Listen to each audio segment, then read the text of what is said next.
ఏపీలో నకిలీ మద్యం వెనుక పాత్రదారులు సూత్రధారులను గుర్తించేందుకు దర్యాప్తు ముమ్మరం చేసింది సిట్. అసలు నకిలీ మద్యం తయారీకి రూపకల్పన ఎక్కడ జరిగింది, ఎవరెవరు కలిశారు, మనీ లావాదేవీలు ఏ విధంగా నడిపారు అనే అంశాలపై సిట్ అన్ని కోణాల్లో విచారిస్తోంది. ఈ కేసులో తాజాగా జోగి రమేష్ తో జనార్దన్ రావు కలిసి ఒక ఫంక్షన్ లో ఉన్న ఫోటోలు బహిర్గతం కావడం సంచలనంగా మారింది.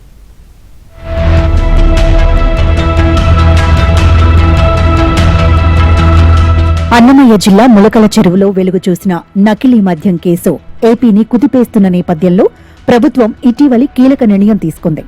ఈ కేసును పూర్తిగా నిగ్గు తేల్చేందుకు ప్రత్యేక దర్యాప్తు బృందం సిట్ను ఏర్పాటు చేసింది. ఈ సిట్కు అధిపతిగా Eluru range IG GVG Ashok Kumar ను ప్రభుత్వం నియమించింది. ఆయనతో పాటు సిట్లో కీలక సభ్యులుగా అబ్కారీ శాఖ enforcement director Rahul Dev Sharma, CID SP K Chakravarthi, technical services SP Mallika Garg నియమితులయ్యారు. ఈ కేసు రాజకీయంగా కూడా వివాదంగా మారడంతో నకిలీ మద్యం తయారీకి రూపకల్పన దగ్గర నుంచి ఎవరెవరి పాత్ర ఎంతవరకు ఉంది, ఏ సందర్భాలలో సమావేశాలు నిర్వహించారు, డబ్బులు లావాదేవీలు ఇలా అన్ని కోణాల్లో విచారణ చేస్తున్నారు. భవానీపురం ఎక్సైజ్ పోలీసులో దర్యాప్తు చేసిన నివేదిక, అందులోని అంశాలను కూడా ఇప్పటికే సిట్ పరిశీలించింది. అందులోని ప్రధాన అంశాలను కీలకంగా తీసుకుని ఆయా వ్యక్తులను కూడా మరోసారి విచారించాలని సిట్ నిర్ణయించినట్లు సమాచారం. మొలకల చెరువు, ఇబ్రహీంపట్నం ఘటనల విచారణ పారదర్శకంగా జరుగుతుందని మంత్రి కొల్లు రవీంద్ర స్పష్టం చేశారు. కల్తీ మద్యం తయారు చేసినట్లు జనార్దన్ రావే అంగీకరించారని, ప్రభుత్వాన్ని అస్థిరపరిచేందుకు కల్తీ మద్యం తయారు చేయించినట్లు ఒప్పుకున్నారని ఆయన చెప్పారు. తప్పు చేసిన వాళ్లు, తప్పుడు ప్రచారం చేసిన వాళ్లపై చర్యలు తప్పవని కూడా మంత్రి రవీంద్ర హెచ్చరించారు.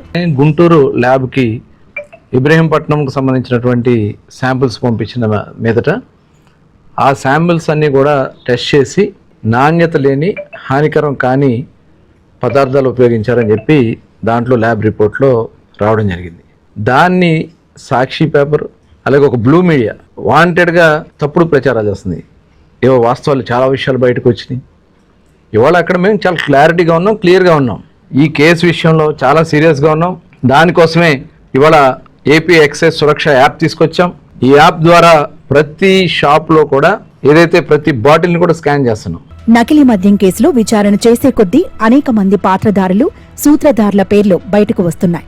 జనార్దన్ రావుతో తనకు సంబంధం లేదని, చిన్నప్పటి నుంచి తెలుసని చెప్పిన జోగి రమేష్ మాటలు అబద్దమని ఇప్పటికే తేలిపోయింది.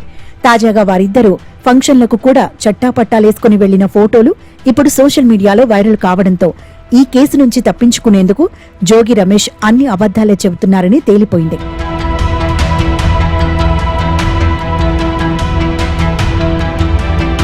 ఈ కేసులో మరింత సమాచారం రాబట్టేందుకు ఇటు సిట్, అటు ఎక్సైజ్ శాఖ అధికారులు విచారిస్తున్నారు. ఈ నకిలీ మద్యం కేసులో పార్టీలకు సంబంధం లేకుండా ఎటువంటి వారు ఉన్నా చర్యలు తీసుకోవాలని ప్రభుత్వం స్పష్టం చేయడంతో మద్యం తయారీలో పాల్గొన్న సరఫరాదారులు, ఆర్థిక మద్దతుదారులను గుర్తించి అరెస్ట్ చేయాలని సిట్ భావిస్తోంది.